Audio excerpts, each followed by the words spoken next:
Just thought I'd do a quick sound check for those that want to know what the K&N filter sounds like. I don't know if you can see that. No, you can't, but the filter's up there.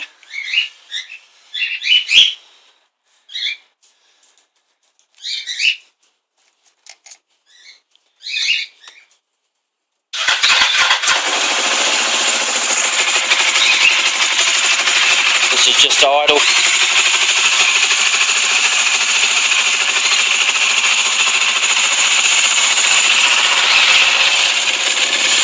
Bike's cold, so I'll give it a second to warm up.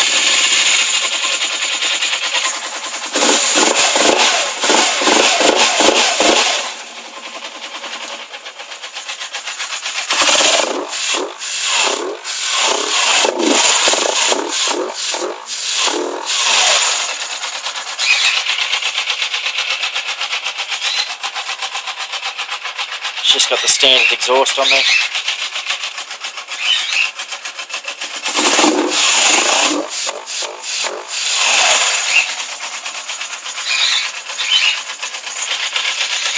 That's it.